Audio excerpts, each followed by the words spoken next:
Fala, meu povo, tudo bem com vocês? E o Fluminense foi eliminado pelo Chelsea 2-0, dois gols do João Pedro. João Pedro, ex-Fluminense, cria de Xerém, né? E o João Pedro que acabou de ser contratado do Brighton por 400 milhões de reais. Cara, em dois jogos, dois gols, uma boa participação, principalmente nesse jogo contra o Fluminense. Mas vamos ver o que a TV Gringa aí tá falando sobre o Flu, porque o Fluminense merece todo o respeito, fez uma ótima campanha. Se liga aí.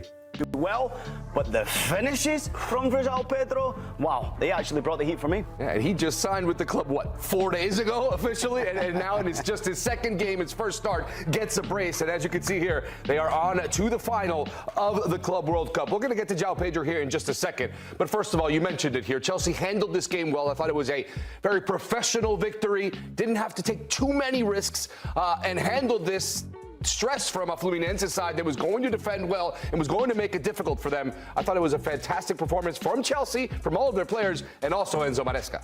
Yeah, and they're actually spreading the goals around as well. If you saw João Pedro's first goal there, the last 9 goals, excluding obviously own goals, have been scored by 9 different players, which is impressive to me, and it tells me the team is really connected.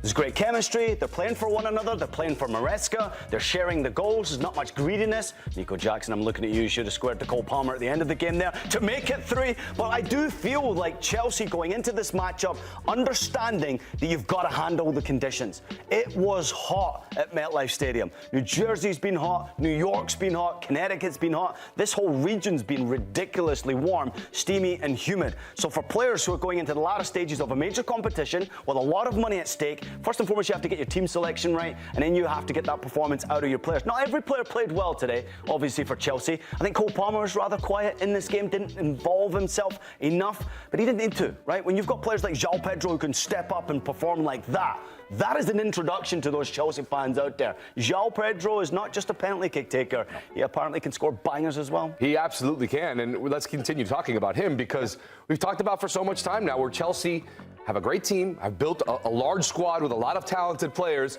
but still lacking that one number 9 that can go out and score 25 goals in a season.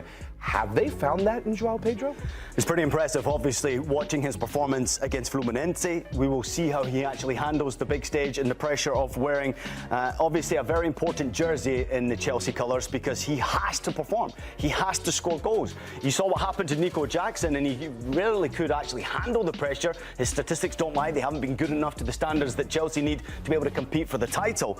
But I do think that he brings something a bit different. He's not necessarily your number 9 that will just sit in that position and basically, he's not Lewandowski. He's not just going to score goals in and around that penalty area. This guy will go searching for the ball, as you saw from both of the goals that he scored against Fluminense. Outstanding performance. You see him there apologetic against those Fluminense fans who turned up in their numbers. But I'm very impressed with what he did do individually. Picking up possession of the ball, running at defenders, trying to create as much as he can, not frightened to take a shot. He had a couple of shots on target, which were both his goals. But yeah, it would have been an unreal moment for him to get that first Blues goal. Imagine scoring against your former club to do so. Yeah, it's pretty incredible. And here you see his numbers in those 37 matches that he played with Fluminense at 10 goals. And here's the starting lineup that started this game. And this could look very much like the opening day starting lineup for them in the Premier League.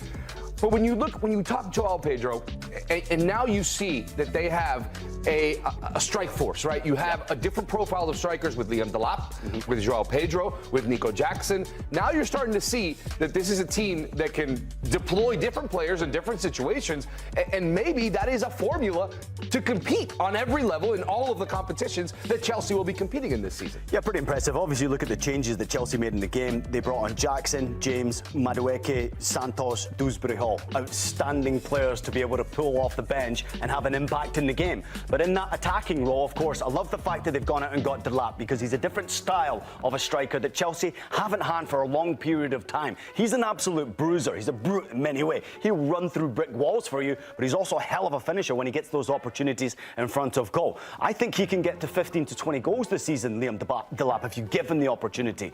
Nico Jackson is the biggest question mark over his head right now as to where he fits into this rotation, with João Pedro obviously stepping in and performing like that. That was outstanding to me. but Chelsea are building something for multiple competitions. This is not just about the Premier League. I can only imagine their ownership is looking at the Champions League now after winning a European trophy and thinking, can we potentially get there? It seems like they've got the manager to do so, and I tell you what, Stefano, it looks like they've got the players to do it as well. Shout out to Pedro Neto, to me, probably the best player for Chelsea from start to finish in this tournament, regardless of goals scored or even goal involvements. He just looks good, doesn't he? He does look good in this role. He looks to be a star man for Chelsea, at least early on in his Chelsea career. I think it'll be really interesting to see how he develops into that attack. And you see here, Chelsea's Club World Cup results. It's been a solid tournament, bar that one loss to Flamengo.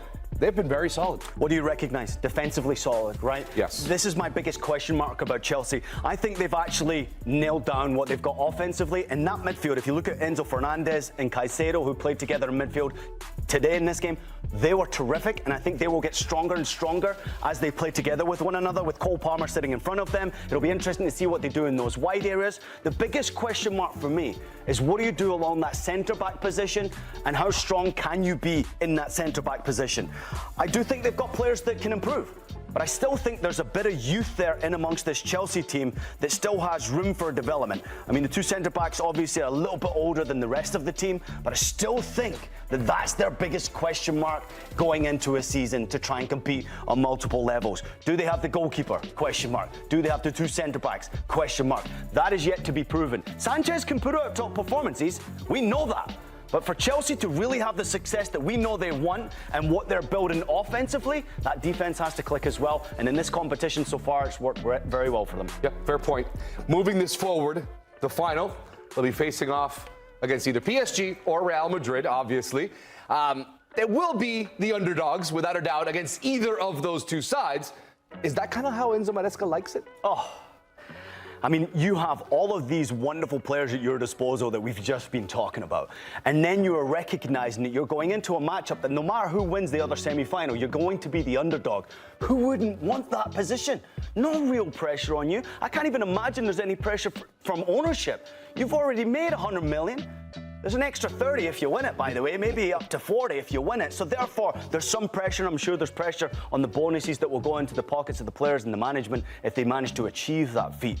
But what it would mean to Chelsea Football Club to actually win this competition at the end of a terrifically successful campaign. You're finishing a Champions League spot, you have a European trophy, you've just locked up a Club World Cup. This would be one of the best starts we have seen from a manager at any football club in world football for Maresca, as far as I'm concerned, considering where Chelsea were to where they are now. The problem with that, though, is it brings pressure to improve, to get better. All of a sudden, there's an expectancy there because of your performance. Now, top four is no longer good enough. We've got to try and win that title. And Maresca has always had kind of a really interesting tap on his team. He knows exactly where they were. He knew last season they weren't ready yet. Now they're getting to this place where they are ready to compete, to be at the top of the Premier League, to compete in the Champions League, and it's getting there. Do they win the Prem? No, not this year. Oh. I think they are on the right track to compete for a Premier League title in the next. Então, pessoal, muitas emissoras de TV, principalmente aqui no Brasil, mas fora do Brasil também, mas no Brasil é mais concentrado isso, tá? É aquele negócio de tentar desmerecer os clubes daqui que fizeram campanhas históricas lá fora. Ah, mas não é campeão do mundo. Tudo bem, gente. O Fluminense não conseguiu ser campeão do mundo. Mas não dá pra desmerecer o Fluminense ter chegado nas semifinais. Ah, pegou um lado que é mais fraco. Não interessa. Os caras pegaram um dos times que chegou na final da Champions League, que foi a Inter de Milão, e conseguiu ganhar de 2-0. Fora que a amasso que o Fluminense deu no Borussia Dortmund, que deu um trabalhão para ser derrotado, né? O Real Madrid derrotar o Borussia Dortmund. Então, assim, a campanha do Fluminense é muito boa, como a campanha dos outros brasileiros também é muito boa, sabe? Eu só acho que aqui no Brasil a gente gosta de desmerecer muito as equipes. Ah, perdeu, já não presta mais, e não serviu de nada, tal. Um puta de um campeonato, da hora todos os jogos, legal pra caramba. Agora tem a final aí no domingo. Fluminense, mano, parabéns. Chegou numa semifinal, não é campeão do mundo, mas tem chances de voltar para disputar uma outra competição da FIFA, tá? À primeira vista, assim, a competição da FIFA só em 2029, o próximo Mundial de Clubes. Por que eu falo isso? Porque a FIFA, depois do domingo, né, depois da grande final, ela vai avaliar tudo que aconteceu dentro desse campeonato. E o campeonato pode ser em 2 anos ou em 4 anos, tá? Onde pode ser? Os favoritaços, assim, são Espanha e Arábia Saudita, mas correndo por fora tá o Brasil, tá? Pra quem não lembra, o Brasil em 2027 vai sediar a Copa do Mundo de futebol, só que feminino. Então vai ser aqui no Brasil, naqueles estádios que vocês estão acostumados aí, que teve a Copa de 2014. O Fluminense foi bem pra caramba, nada a desmerecer, pelo contrário, tem que enaltecer as campanhas dos times brasileiros. Agora, a partir do final de semana, começa Brasileirão, semana que vem já tem Sul-Americana, Copa do Brasil, Libertadores e vamos que vamos, porque o Campeonato Brasileiro vai até dia 21 de dezembro, hein? Galera, peço para você se inscrever no nosso canal, deixar o like. Peço também que você compartilhe esse vídeo com seus amigos. Muito obrigado por tudo, fica com Deus. Valeu!